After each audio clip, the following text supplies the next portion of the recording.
Hey wrestling fans, this is Rick from rickswrestlingblog.com. Hey, thanks for watching us today. And first of all, let me apologize because I am late with the Extreme Rules game to put it up on my website. Now, right now, as of this time, it's actually Saturday morning. Pay-per-view's tomorrow night. You still have time to go ahead and download it and print it and play the game with your friends and family. I tell you what, I've got it right here. We're going to go ahead and talk about the rules a little bit. And then we're gonna talk about the pay-per-view itself. Okay, so first of all, this it looks really nice, huh? Look at, I've got the paper actually prints now, so fix that printer issue. Okay, anyway, if you go to my website under wrestling and then under WWE pay-per-view, you'll see it's gonna have a tab in there. You can go ahead and link to it, and it's gonna say Extreme Rules, and you'll see this video, and you'll actually see the game itself. Okay, so first of all, the entire first half of the game. Okay, it's all the matches except for that triple threat match, but it's all the matches that are more of a one-on-one or a one team versus another team. And what you'll do is within this area here, you're gonna rank who you think is gonna be the winner, but you're gonna rank it. Okay, so for example, El Torito versus Hornswoggle. Okay, so if you feel the El Torito will win and you're really highly confident that he will win, then this is a 1 through 7, and you're gonna wanna probably put 7 on El Torito. Okay, and if he wins, you get that 7 points. Now let's say that John Cena versus Bray Wyatt. Let's say you're not sure on this one. Let's say you put that John Cena wins, but you're not sure. Maybe what you want to do is put a low point on it, 1 point, 2 point, one of the lowest points, because if you put on John Cena and you put 2 points and he loses, you're only gonna lose 2 points. All right, and that's how you do the whole first half here. And when you get to the bottom, it's actually just various questions. Okay, so pick the winner between RVD, Swagger, and Cesaro. Put the winner, and each correct answer is 1 point. Now, and I'm sorry, I forgot to mention that on the far right column on the top half of the game, you actually, for extra points here, 1 point each, put down what kind of decision. Okay, so did El Torito beat Hornswoggle by pinfall, disqualification, count out, submission, and I actually put other just in case, or is it a no contest? Okay, and if there's an other, you can write that in there, and if you win it that way, hey, then you get yourself an extra point there. Okay, so now, by the way, if you pick El Torito and you put by pinfall, but then Hornswoggle won by pinfall, you don't get any of the points because you have to get the winner first. Okay, and obviously if Torito lost, then you don't get that decision. Okay, so that's just an example. All right, so let's it's up on my website, so go ahead and download it, print it. It's an Excel file, so you can modify it, change it, add questions, add matches if they add anything more. WWE likes to add last minute matches. I try to wait really for the last minute after SmackDown just to see if they had anything else to add, but I believe I got them all. So anyway, let's talk about Extreme Rules. Okay, Extreme Rules. Now, El Torito Hornswoggle, come on. Okay, it's supposed to be something entertaining, something kind of fun to watch, but really, I mean, come on. As far as I can tell, the Usos aren't defending the Tag Team Championship at the event. And at first, I thought they were going to go against Ryback, but then they took them on main event and Raw, and the Usos won on Raw. So it doesn't make sense why you wouldn't have the tag team champions defending their titles against someone. You've got other tag teams out there. Honestly, I'd love to see the Usos defend that tag team title against the Wyatt family, Harper and Rowan, which, they're probably going to let the Usos keep the title for a while, so they don't want them to face Harper and Rowan, because I believe Harper and Rowan will pretty soon be the tag team champions. Maybe they'll save this for SummerSlam, because you have to have great matches in SummerSlam. Okay, so maybe that's the deal there. Anyway, pre-show match, Hornswoggle, El Torito. I'm expecting El Torito to win this one, but who really cares, right? Anyway, John Cena versus Bray Wyatt. This one's a little harder for me to call. John Cena won at WrestleMania. I do expect Bray Wyatt to win at Extreme Rules. But I'll tell you what, they have built up this event for Extreme Rules, I believe, better than they built it up for WrestleMania. I mean, come on, the kids come out and then they sing and then they put on sheep masks, and I mean, Bray Wyatt has really done a great job, and it's going to be interesting to see because I actually am picking Bray Wyatt to win this match and a steel cage. So let's see what happens. But I'll tell you what, it's made this whole John Cena feud with him an interesting one to watch.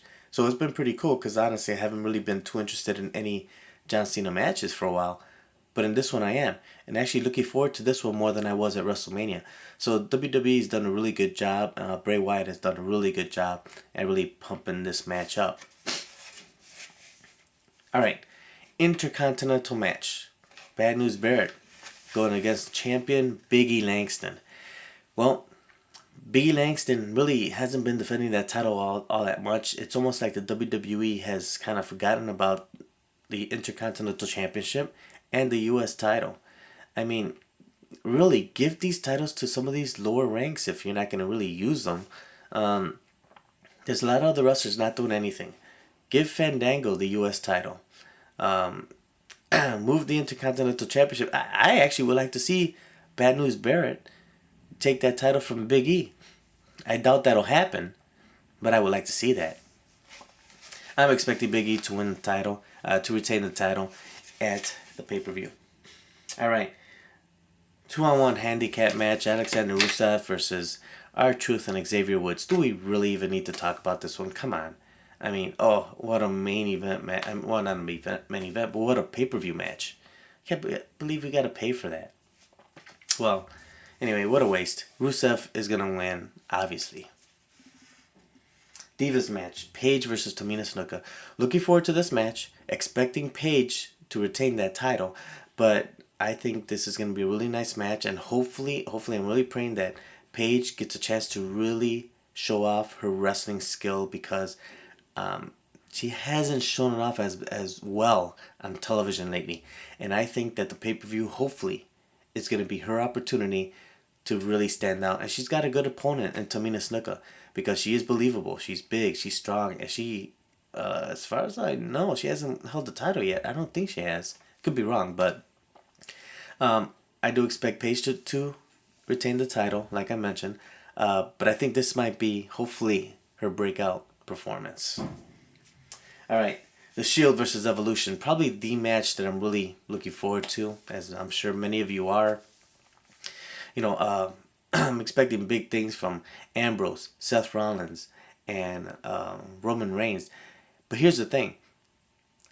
I don't think they'll beat Evolution. I think Evolution will actually beat them. And if Ric Flair is there at ringside, I actually expect Ric Flair to side with Evolution. But, I mean, I don't know if that's the case. But I tell you what, I think this is going to be an awesome match. But after seeing, you know, at WrestleMania, Triple H lost to Daniel Bryan, okay? Randy Orton technically lost his championships at WrestleMania to Daniel Bryan, even though he didn't get pinned. And Batista submitted to Daniel Bryan, winning the championships. Okay, so all three of these guys technically lost at WrestleMania. I can't see them losing again at Extreme Rules, okay? Because you're kind of starting to, I mean, now you're taking Batista and just kind of dropping him down, and Orton still kind of falling, and now Triple H falling again. I don't see that happening. I expect a great match. I expect a fight. I mean, I expect it to be probably the match of the night. I don't know. I'm hoping it is. I think it might be. But at the end of the day, I think Evolution walks away as the winners. All right. Jack Swagger, RVD, and Cesaro. I mean, honestly, the only winner I can see here is Cesaro. But to tell you the truth, this is a waste of a match. Cesaro continues to be Swagger, so there's no match there. RVD beat Swagger. Honestly, the surprise would be if Swagger won. That would be the surprise. But I believe Cesaro will win. I believe they're building up Cesaro for something huge at SummerSlam. Maybe Cesaro versus Daniel Bryan for the championship. Could be. He's a Paul Heyman guy. Paul Heyman guys get these title chances and usually win titles. So it could be Cesaro versus Daniel Bryan. But then again, this whole thing where Paul Heyman continues to talk about Brock Lesnar and beating the streak, I also feel that it could possibly be a Brock Lesnar Cesaro, because maybe Cesaro's had enough of Paul Heyman. And constantly talking about the streak, breaking the streak. So maybe Cesaro versus Lesnar.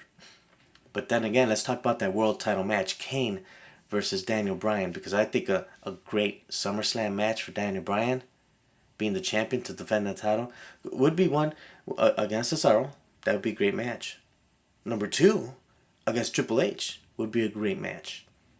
But number 3, Daniel Bryan versus Lesnar would also be a great match. These are all excellent SummerSlam matches. But let's talk about the main event, Kane versus Daniel Bryan. The WWE has really done a really great job in building Kane right back up to be the Demon Kane, okay? He has, come on, popping up through the ring. That's some classic stuff, okay? That's what we did in the old school, right? But if it would have been Corporate Kane versus Daniel Bryan, that would have been a disaster. Come on, Corporate Kane doesn't win any matches. He just looks terrible. But as the original Kane, he has been phenomenal. Coming in, just destroying, just annihilating. And he made himself a worthy opponent for Daniel Bryan.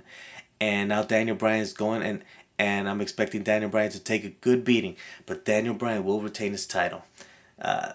But I'm expecting this to be a pretty cool match to watch. So I love the way they built it up. I think they did a great job. So other than that, Extreme Rules has a lot of good matches going for it. On the flip side, there's some really waste in there. And I gotta tell you, I kind of expected this with the WWE Network, that they would only focus about 2, maybe 3 matches that would be really your main event, which, they kind of have in the past, but a lot of other matches at least had something going for them. They were not main event, but they actually were pretty good. But what do you see here? Really, you've got the Shield versus Evolution. That's one of your main events, really. Daniel Bryan versus Kane, your other main event, and then John Cena versus Bray Wyatt, okay? But honestly, all the other matches we can kind of do without. There's a couple other ones that are decent, like Paige versus Tamina. But do we need to see El Torito versus Hornswoggle? Do we need to see Alexander Rusev take on 2? Hey, take on Roman Reigns and then let's talk. And then who are the other ones? Do we really need to see the Swagger versus RVD versus Cesaro? Now maybe RVD versus Cesaro, but throwing a Swagger there, that's not good.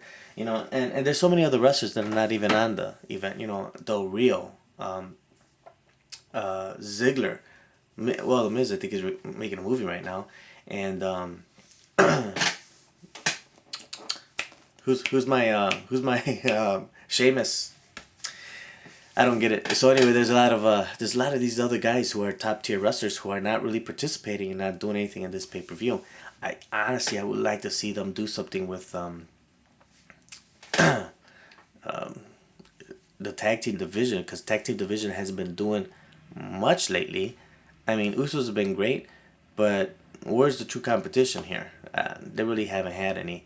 I'll tell you what, if you take Sheamus and Drew McIntyre and put them together, do like this Irish, Scottish connection between the two, and have them just start a tag team from the beginning, these guys can be a fierce tag team and can go for the titles. And I think that would actually be a good route for them, because if there's nothing going on in the tag team division right now, put a couple people together, build them up as a tag team, and make them go after the title.